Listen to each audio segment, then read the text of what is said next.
Welcome in, everybody. Ritchie and Rob. We're coming to you. Rob Ellis, Jon Ritchie, coming to you from the great folks at betPARX. Jon Ritchie, good to see you as always, my friend. I wish I could say the same about the Eagles. It has not been pretty, to say the least, Jon. They lose 5 of 6 to close out the season. They finish 11-6, and it really came to a whimpering thud in North Jersey this past Sunday.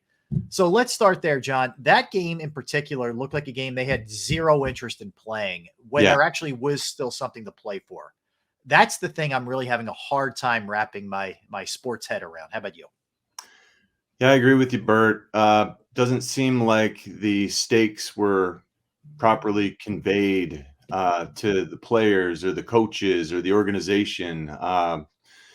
I wanted to preserve some dignity during the regular season. That would have been wonderful. I wanted to enter the postseason feeling good about ourselves, feeling like we're a bit of a hot streak, feeling rhythmic offensively, feeling tough, like we put some badassery out there defensively.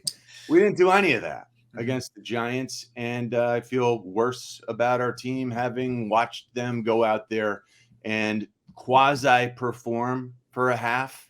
It was clear that those players did not desire to be out there on the field, which is crazy to me. You only get 17 of these things every year during the regular season, and it's a privilege, and we as a team did not treat it as such.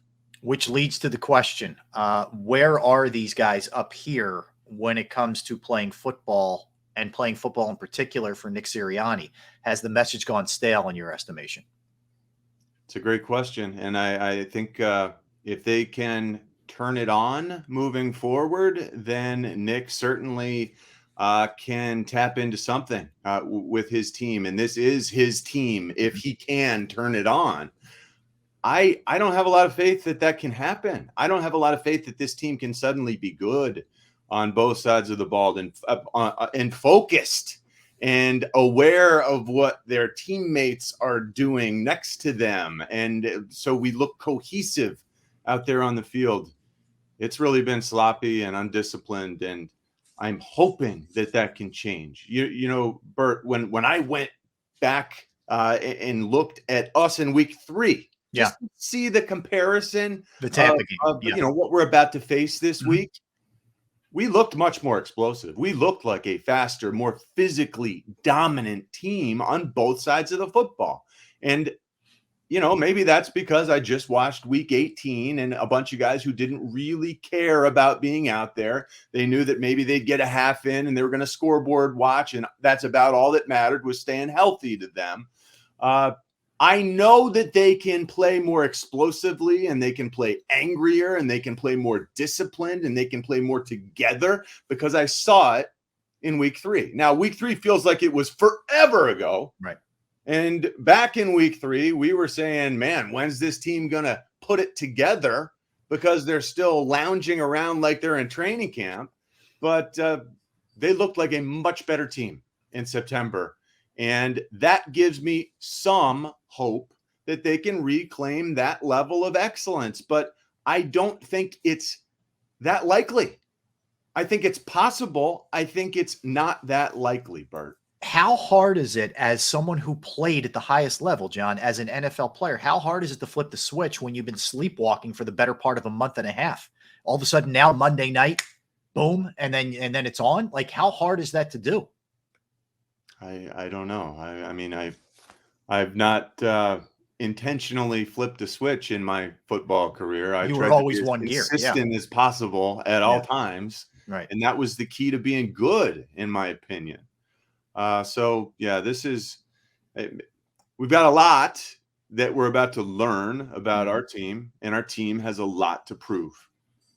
Last one from me, Jon. This is a team that goes out of its way, perhaps even to an extreme in this day and age, to make sure that their players are well rested, taking care of maintenance days, take it easy on them in training camp, etc. And then I hear, from a lot of people, oh, how tired they are. Can you have it both ways? I don't think you can, Bert. And I do think that's been a problem. And I think that we have softened this team through the Nick Sirianni era.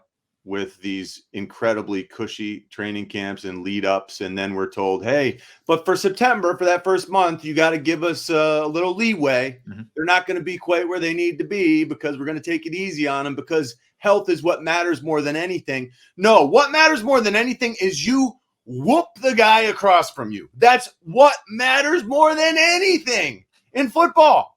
Football is football. Go whoop that guy. I don't care if you're rested or not. I don't care if you feel tired. Go whoop him, and I promise you, you'll have a great chance to win as a team. That's what we need to get back to. That's what we did in week 3 against Tampa Bay. Now let's go do it again. Exactly right. Exactly right, John Ritchie. All right, in the next episode of Ritchie and Rob, we will preview the Buccaneers and the Birds Monday Night Football for all the marbles. Win, you keep playing. Lose, and you're going home. And by the way, if you have not already, make sure, folks, that you download the great betPARX app. John Ritchie, Rob Ellis, Ritchie and Rob for the great folks at betPARX. Appreciate it.